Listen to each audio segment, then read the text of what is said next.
How about that? Yeah, okay, great. So we take a little time in these concerts to tell some stories about the moments, the very special moments. So many of them, we could keep you in here for a week.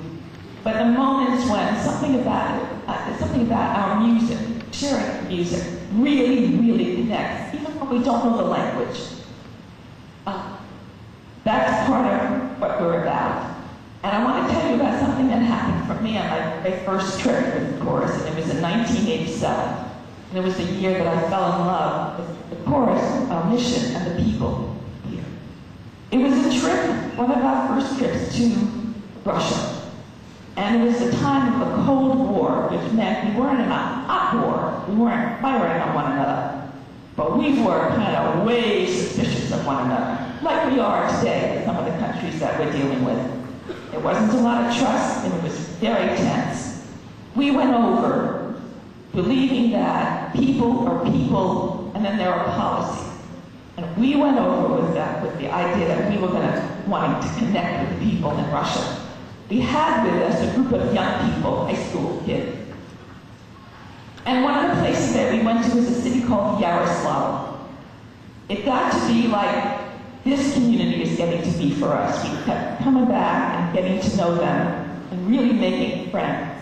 And so we had contact with a school in Yaroslavl where the young people were learning the arts, cinema, there was a lot of music, a lot of dance, and our young kids just like connected, you know, like immediately they hit it off. And they wanted to share their music. And so one night, after the concert, we were in our hotel and we had a group of people. Let me back up for just a second and say something about what life was like in Russia so you get a really idea about what these kids were doing. It was very, very scary to be a person living in Russia at that time. The government was tough on folks. An organization called the KGB would watch very carefully what anybody did.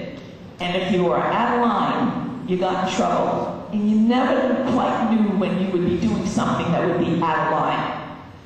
It was not so okay to be talking to foreigners like us. So these kids were kind of taking a risk. And there wasn't much food and lines were long. It was really tough living in Russia at that time.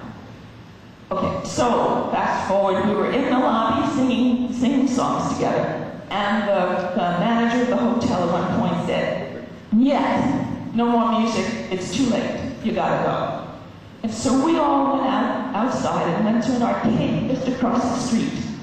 And there was enough light so that everybody could see one another, but it was also kind of dark. And we started guitar, singing again. And my back was toward the opening of the arcade. And suddenly, dead silence.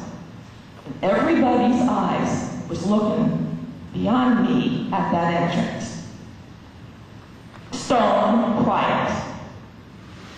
So I turned around to see what was going on. And there was this hefty kind of KGB guy standing astride.